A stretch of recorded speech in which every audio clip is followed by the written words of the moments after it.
Welcome to Comfy Habit number 2. So, I'm going to show you a few things before I get started with my weapons demonstration. This is a comb / pick / super comb. Alright. Now, what you may not understand or may not think or may not give a shit, there's going to be a lot of people who are martial artists that I'm going to piss off, and they're going to tell me I'm full of shit and you guys can kick rocks. I can kill you with this. See these sharp ass teeth? You can drive one up your nostril. No. You can go across your throat. I can drive one of these up your nostril. You can see that there's not a short amount of time between the bottom of my nose and the base of my brain with this damn thing. And for all medicinal purposes, the way you cut with something like this, it's generally going to be the force behind it.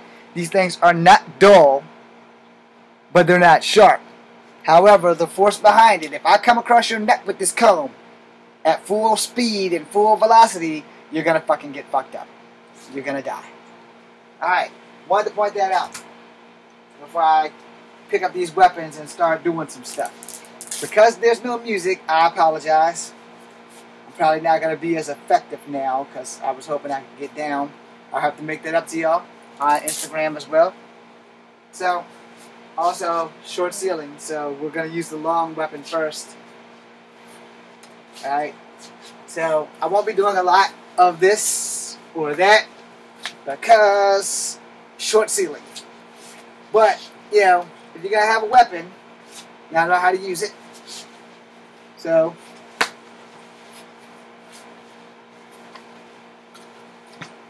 also remember, you're never going to do that and fight. Anyway, like I said, you're not going to do that in the fight. You are not going to do this. Now, if you're training, that happens. If you're training, you know, you're just doing this, dealing with forms, you know.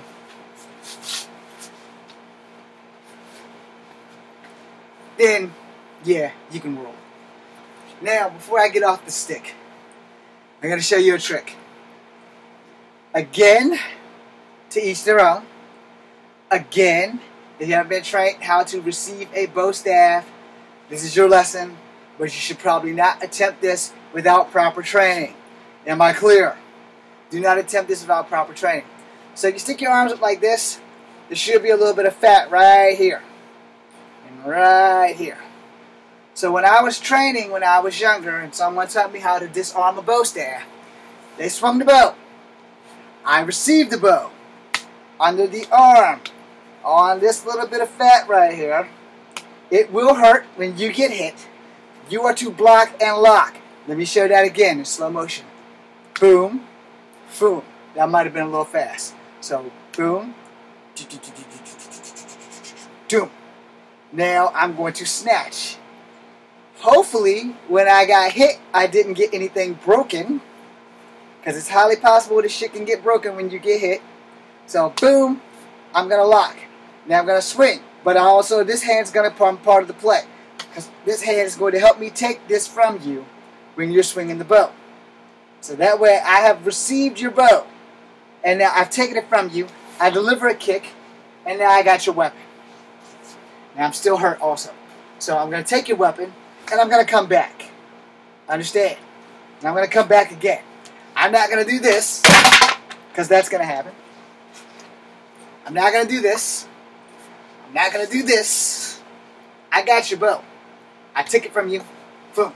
I'm coming back. Boom. Boom. That's what I'm going to do. I'm not doing any of that fancy shit, because fancy shit is for the movies. Works very well in the movies. You won't get the chance in real life, I promise. Unless you're fighting somebody who's never fought a day in their life. And that person can still win the fight. You might beat them up for a little bit, but then they could get lucky and fuck your world up. This is a simulated short stick.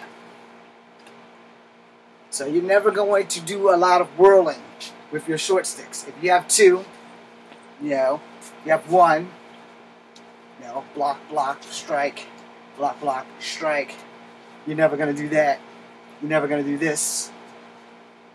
When that shit's in your hand, it's to stay in your hand. You're going to block, block, block, block. You're going to do that. Now, those moves are from Kempo. I have not taken Kali. So Kempo, you generally have 2 sticks. Alright? So block, block, block, block. But there are also strikes. So block, because it's supposed to be 2. So there's a boom and a boom. And it's boom. Yeah, it's going to do that shit. So block, strike, block, strike, block, block, strike. You know, you'll figure out what works for you when you start swinging these son bitches. Boom, boom, boom. You know, or so you're gonna step in, block, strike, step back out. So from this side, boom, step out, boom. You know, or boom. 9 times out of 10, when you hit somebody with one of these motherfuckers, it's pretty much gonna light their lights out. So their job, when you're swinging in, their job is gonna be to block. So they're either gonna block and bat it away, or they're gonna block and use the other stick. And if they're smart, they will block it with the outside and strike it. You know, so boom. Now if you both have 2 sticks, you guys are gonna have some fun. That's pretty much how that's gonna work. You're gonna have some fun. Alright? Let's keep the shit real.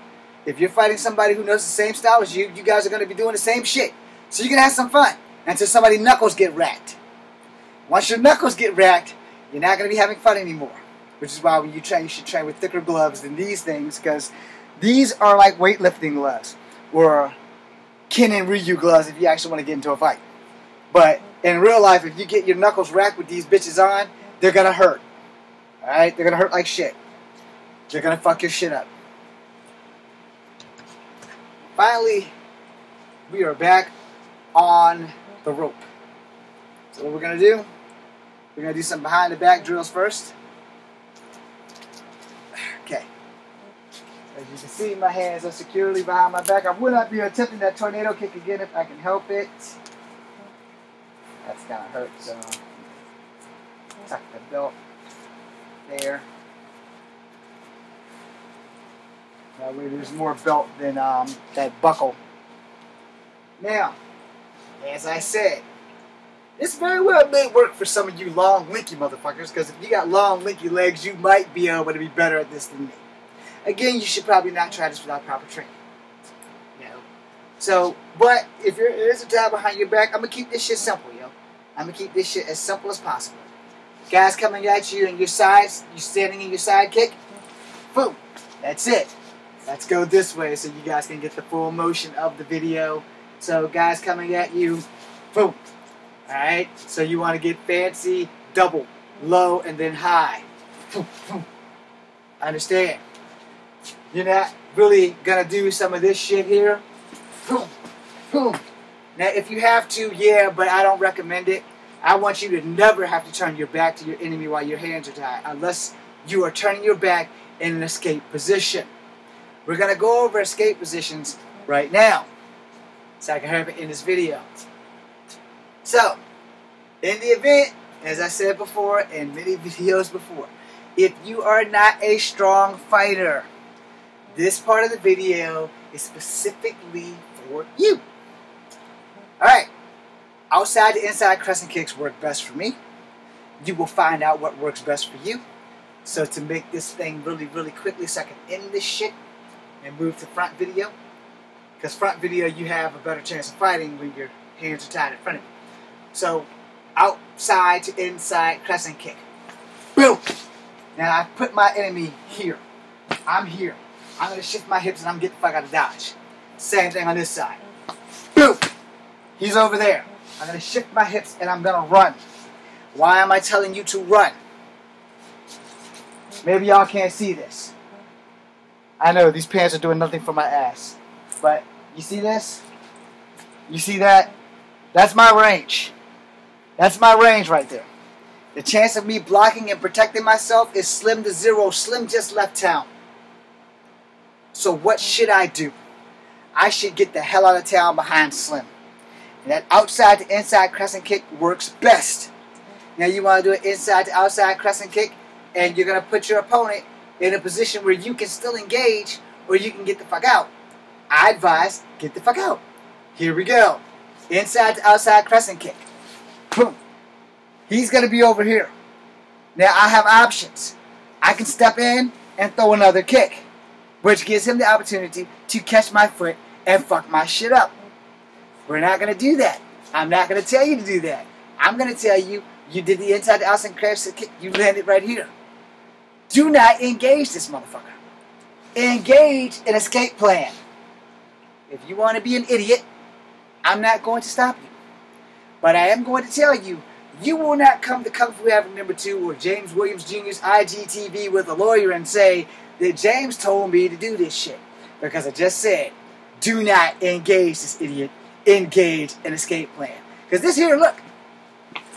Boom. I really didn't get him that far. Honestly. I'm a short guy. So if anything, I got him maybe 2 paces further away from me than what he was. If my outside to inside crescent kick was better because it put him out of my range and it gave me opportunity to escape, that's what you should use. But if my inside to outside crescent kick put him where I can still engage or I can escape, you take route number 2. You escape. Because if you're not a good fighter and he catches your foot when you decide, hey, I'm going to go ahead and engage this motherfucker, let me throw my other foot at him. And he may decide, gotcha, bitch. He got you. And you will be his bitch. In every sense of the word, you will be his bitch. He is going to own you from stem to stern. And you're going to be regretting that shit if you survive. Because they're probably going to beat the shit out of you. Now, I'm going to try this again. Because I want to end this video. Alright?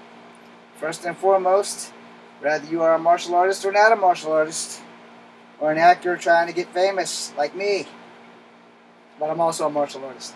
I was a martial artist and a street fighter first. Remember that. Like they used to say in the X-Men comics or cartoons. Remember it. Don't try this shit at home. Alright? Honestly, truly, God, don't try this shit at home. We're going to go over your blocks again, just in case you're new. We're going to go to your high block right, middle block right, low block right. High left, middle left, low left. High left, shit, that's my right. High right, middle right, low right. High left, middle left, low left. Let me explain the knees. The knees are extra protection just in case you're fighting someone who does Taekwondo or a Thai fighter. Because most of their mid-round kicks are like this. Most of their high kicks are like this. They look exactly the fucking same. Only they're both coming with nothing but velocity, and that shit's gonna hurt. There's also, if someone decides to fucking sweep your foot, you have the ability to come up so that they go past your foot. And as you come up, you want to step back. So you get into a Thai blocking stance. This is also a Thai fighting stance. So, you know, when they're doing the ceremony, the rice ceremony, alright? Yes, I took some Thai fighting. If they're going to do the rice ceremony, you know, I don't have the headgear, I don't have the frillies, alright? But you get the damn gist. Part of one of their attacks from a certain style of Thai fighting is here. It's kind of like the crane and mantis, but it's a Thai fighting. So your hands are here, one foot's here, alright? Now, that also could be setting you up for a head grab and flying knee. Alright? It also could be setting you up for a Tony Jai elbow. It just depends on which one you want to do and who's in control. You're not in control. Your hands are tied. You're not a strong fighter. So again, let's go over this shit. Outside to inside crescent kick from the right.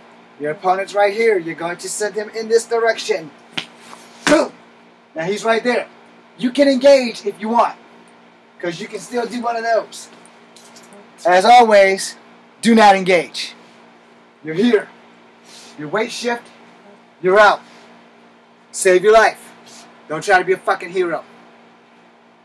Inside to outside now.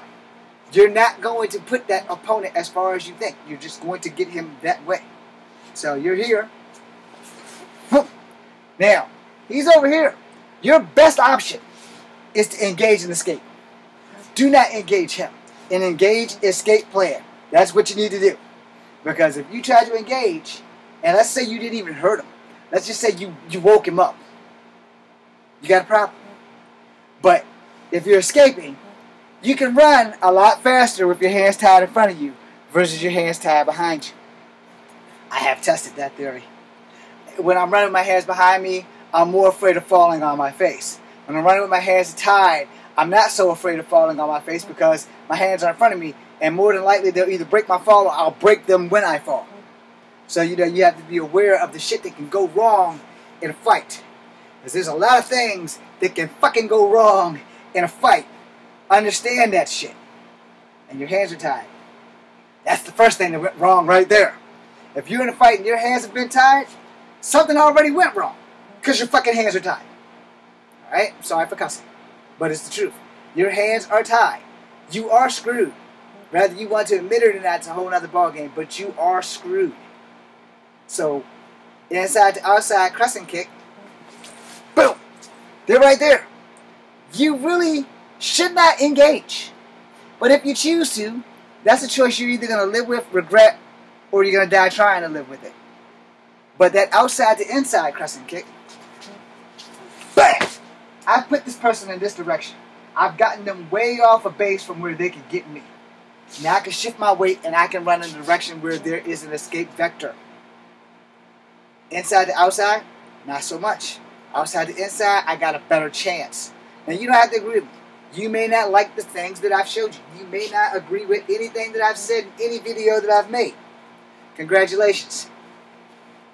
You have that right. I have no honest way of telling you that you're wrong. But I will say this. If you are not a good fighter, why put yourself into a situation that you can't get out of? And plus your hands were tied. You have to use your brain in every situation that you are in. Especially when you get into fucking fisticuffs. When you're about to get the fisticuffs and your hands are tied, yeah, this is a weapon. Sadly, at this moment, this weapon is your enemy's friend. Because, your hands are tied. This has taken away 50% of your fighting chance. Let me make sure y'all understand the situation here. That knot right there is your trap line. You're not going to be able to do much with your hands tied if you don't have the proper training. It's as simple as that. Now, you can get behind the guy and you can get this part under his neck. Now, your hands will be facing this way because you scooped over. Now, if you're going to engage him that way, knock yourself out. Don't kill the man, though. Because you're going to need to explain shit to the cops when they get there. Now, if you're in front and you block and you shove this bitch under his throat like this, where your hands will be facing this way, that's a different ball game. Because that's exactly what I was planning on doing to the guy whose van my cousin stole and I got in trouble for. But I really wanted to get behind him. Because that was plan B. Get behind him and pull these bitches through his throat. And while I'm doing that, this knee, shoulder blades. This knee, small of the back. I plan on breaking some shit. I plan on hurting some people. Now, you may not appreciate the violence in which I just spoke. So let me break this down now and end this shit really, really quickly. Alright? Don't get it twisted. I am the bad guy.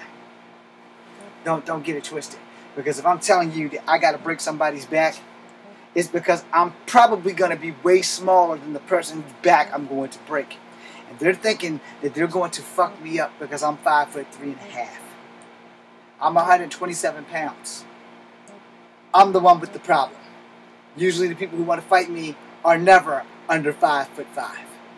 Understand how that works? So you're thinking I may have a Napoleon complex? No, I don't. I have a survival complex. Because I've only fought people bigger than me. And the bigger you are, the harder I get to hit you. Because I have to. Big people are tough. I'm not going to bring them down when I don't have a lot of upper body strength. I can't get to a stick. I can't get to a knife. I can't get to a comb. I need to be able to be the weapon. These bitches got to work. These bitches got to work. This forearm has to work. This has to work. And that has to work. On all sides. And if you can't do that, then you're in trouble. Because big guys are going to try to hit you with everything they got because that's what they've been told all their life.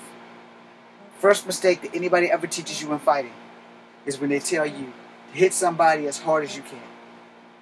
I will never tell you that because, as I've said before on multiple occasions, your hands are the easiest things to break on your body. Now, you may think because I demonstrate and I say elbows, collarbones, and joints and pressure points because that's Kempo, but in reality, if you throw somebody and you hit them hard and your knuckles that were here are now back here, it's because you broke your fucking hand. And now they have to reset that bitch. Your hand has many bones. It's not one fucking bone. It's many bones, metacarpals. So when someone tells you you hit somebody, you try to hit them with everything you got. No, fuck that. They are lying to you. What they are going to do is cost you to have reconstructive surgery on your hand. When you're fighting, you want to hit somebody with just enough power to let them know they've been hit. You do not want to swing for the fences because two things can go wrong. One, you can miss. You just wasted a whole bunch of energy and power. And if you miss and they counter, you might be going to fuck to sleep. You might. You don't know if you have a glass jaw until you get hit in the jaw. Alright? See, that's that honesty thing that I'm talking about. Because a lot of people get to fighting and they say, well, you know, I ain't never been hit in the jaw. Okay. I've been hit in the cheek. You know, I've been hitting both. I take it better in the cheek than I do in the jaw. But I can still take the hit. A lot of people don't know they can take a hit until they fucking get hit. A lot of people who are here on Instagram right now watching, and a lot of people on YouTube right now watching, are looking at me and saying, fuck you, James, shut the fuck up, you're telling too much, you're telling too much. That's my fucking job. That's my fucking job. It's my fucking job because the UFC wouldn't give me a job. It's my fucking job because Rec, Pride, ISK, and all those motherfuckers that run these shows that have boxing or fighting have always said, when it comes to like MMA type shit, your height don't matter. But like if I want to be a wrestler, I'm too short because I'm shorter than Rey Mysterio. I'm about the size of the average woman wrestler. Alright, so I'm 5'3". The average woman is between 5'3" and 5'5", with the exception of Alexa Bliss, who might be 5 foot even or 5'1". Hi, Alexa. But anyway, the bottom line is when you are in a fighting competition, I've always been told, height is not the issue, it was weight. So now I'm going to tell you how it works in the streets. In the streets, you don't get to choose your opponent's weight class. If you piss off a guy who's 6 foot tall, a 6 foot you is not going to come out the closet and say, I'll take you on because I'm 6 foot and you're 6 foot. We're 200 pounds apiece. No, that's not how that shit works. Because in real life, outside of the dojo, if I piss off a 6 foot dude, I still have to deal with a 6 foot dude. Whether he's 200 pounds or 400 pounds, I have to deal with that motherfucker. As my boy A-Dog says, pick your shots. Pick them wisely. Or your ass gonna be picking up the damn teeth of what's left of you. I got another saying. I'ma hurt you before you hurt me. The bigger you are, the harder I'm gonna hit you. I'm gonna let you know that dynamite come in small packages. Don't ever let your size lead your ass to the hospital or the morgue. Don't think because you're a 6 foot giant. Don't think because you're 7'7" that you can't get your shit rocked by a guy that's only 5'3". The second that you think that, you're gonna die.